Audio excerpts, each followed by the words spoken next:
Right ఇక pending స్థానాలపై Congress కసరత్తులు చేస్తోంది. కరీంనగర్, ఖమ్మం, హైదరాబాద్ స్థానాలపై గట్టి పోటీ ఉండడంతో హైకమాండ్తో కలిసి సమాలోచనలు చేస్తున్నారు.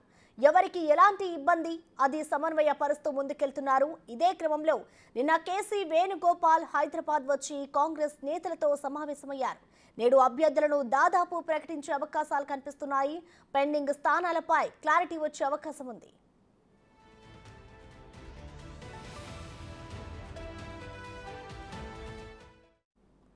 కరీంనగర్ పార్లమెంట్ టికెట్ కోసం ప్రవీణ్ రెడ్డి, రాజేశ్వరరావు పోటీ పడుతున్నారు.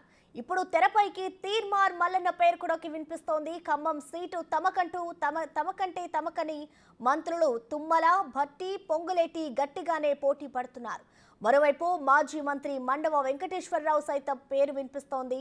హైదరాబాద్లో సానియా మిర్జా పోటీ చేస్తారంటూ ప్రచారం జరుగుతోంది. అయితే ఇవాళ సాయంత్రం కల్లా అభ్యర్థులను ప్రకటించే అవకాశాలున్నాయని కాంగ్రెస్ నేతలు అంటున్నారు.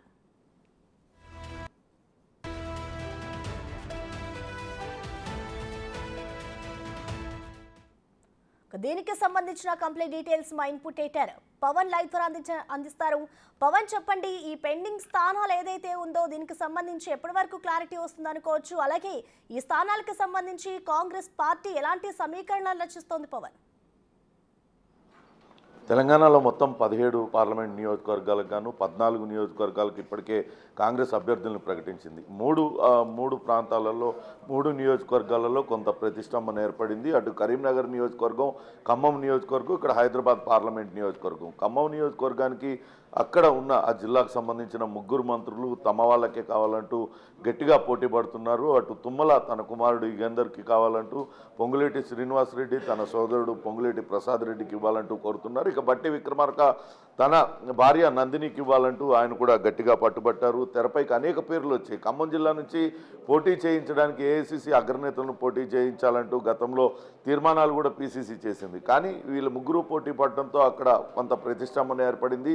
ఇప్పుడు అధిష్టానం నిన్న కేసీ వేణుగోపాల్ రకరకాల చర్చలు జరిపారు. మధ్యలో అటు మండవ వెంకటేశ్వరరావు, నిజామాబాద్కు సంబంధించిన మాజీ మంత్రి మండవ వెంకటేశ్వరరావు పేరు తెర మీదకి వచ్చింది. ఇప్పటికే బీఆర్ఎస్ అక్కడ నామా నాగేశ్వరరావును అభ్యర్థిగా ప్రకటించింది. కమ్మ సామాజిక వర్గానికి చెందిన నామా నాగేశ్వరరావును అక్కడ ప్రకటించడంతో అదే సామాజిక వర్గానికి సంబంధించిన నేతను కనుక పెట్టినట్లయితే గట్టి పోటీ ఇచ్చే అవకాశం ఉంటుంది. ఆ స్థానాన్ని గెలుచుకునే అవకాశం ఉంటుందంటూ కాంగ్రెస్ అధిష్టానం భావిస్తుంది. దాంతో మండవ పేరుతో పాటు వంకాయలపాటి రాజేంద్ర ప్రసాద్ పారిశ్రామికవేత్త, వీళ్ళిద్దరు పేర్లు అటు పరిశీలిస్తున్నట్టుగా సమాచారం. మొత్తం మీద ఈరోజు ఒక కొలిక్కి వచ్చే అవకాశం అయితే ఉంది. ఈరోజు ప్రకటన వస్తుందంటూ భావిస్తున్నారు. నిన్న కేసీ వేణుగోపాల్ సుదీర్ఘంగా చర్చలు జరిపారు. ఇక కరీంనగర్లో వెలిచాల రాజేశ్వరరావు, అటు ప్రవీణ్ రెడ్డి, అల్గునూరు ప్రవీణ్ రెడ్డి, వీళ్ళ మధ్య పోటీ తీవ్రంగా ఉంది.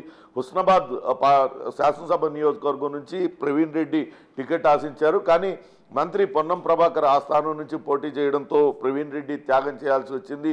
దాంతో ఇప్పుడు తనకు పార్లమెంటు స్థానానికి పోటీ చేసేందుకు అవకాశం కల్పించాలంటూ ప్రవీణ్ రెడ్డి గట్టిగా పట్టుబడుతున్నారు. కానీ అక్కడ బీఆర్ఎస్ అక్కడ వెలమ సామాజిక వర్గానికి సంబంధించిన బోయినపల్లి వినోద్రావును అక్కడ ప్రకటించింది. దాంతో వెలమ సామాజిక వర్గానికి సంబంధించిన వెలిచాల రాజేశ్వరరావు అయితే గట్టి పోటీ ఇస్తారంటూ భావిస్తూ వచ్చారు.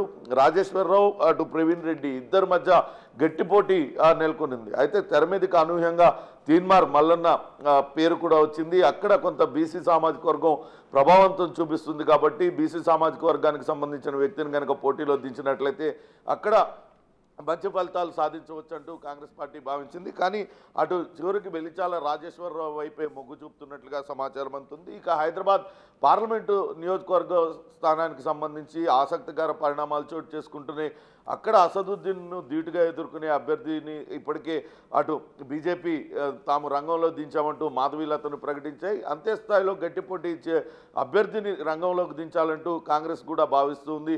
అటు హైదరాబాదీ క్రీడాకారిణి సానియా మిర్జా అయితే గట్టి పోటీ ఇస్తుంది. ఆమె కూడా అటు ముస్లిం కావడంతో కొంతవరకు ఓట్లు సాధించే అవకాశం ఉంటుంది. ఆమె ముస్లిం ఓట్లలో కొంతవరకు చీల్చే అవకాశం ఉంటుంది. కాబట్టి సానియా మిర్జాని రంగంలో దించాలంటూ భావించారు.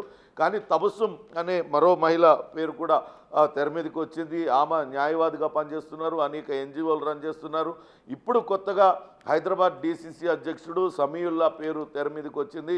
సమీవుల్లాను అభ్యర్థిగా ప్రకటించే అవకాశం అయితే కనపడుతుంది. దీనిపైన నిన్న సుదీర్ఘమైన చర్చ జరిగింది. ఇప్పటికే అన్ని చోట్ల అభ్యర్థుల ప్రకటన పూర్తయిపోయింది. ఈ 3 చోట్ల మాత్రమే పెండింగ్లో ఉంది. కొంతవరకు వేరే అభ్యర్థులు అప్పటికే ప్రచారం ప్రారంభించినందున త్వరగా ఈ అభ్యర్థులను కూడా ప్రకటించాల్సిన అవసరం ఉందంటూ కాంగ్రెస్ అధిష్టానం భావిస్తున్న నేపథ్యంలో నిన్న సుదీర్ఘ చర్చల తర్వాత ఈ ఒక కొలిక్కి వచ్చినట్లుగా తెలుస్తుంది. అక్కడ ఖమ్మం జిల్లాలో 3 మంత్రులని కూడా సముదాయించారు. అక్కడ ఖచ్చితంగా కాంగ్రెస్ పార్టీ అభ్యర్థి గెలుపును వాళ్ళ 3 భుజస్కంధాలపైన పెట్టారు. ఎవరైనా సరే అభ్యర్థి అక్కడ నిలబడినట్లయితే వాళ్ళ గెలుపు కోసం మీరందరూ కూడా పనిచేయాలి, ఏకతాటిపైకి వచ్చంటూ వాళ్ళని నచ్చజెప్పి వాళ్ళను ఒక ఏకాభిప్రాయానికైతే తీసుకురాగలిగారు ఖమ్మం పార్లమెంట్ నియోజకవర్గం మీద.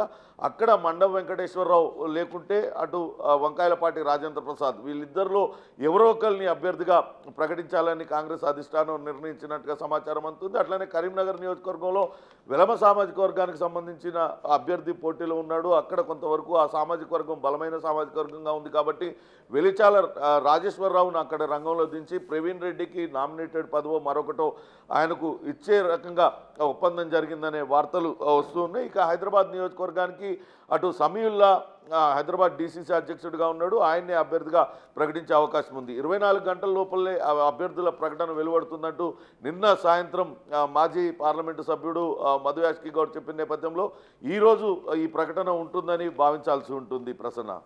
Right, thank you Pawan.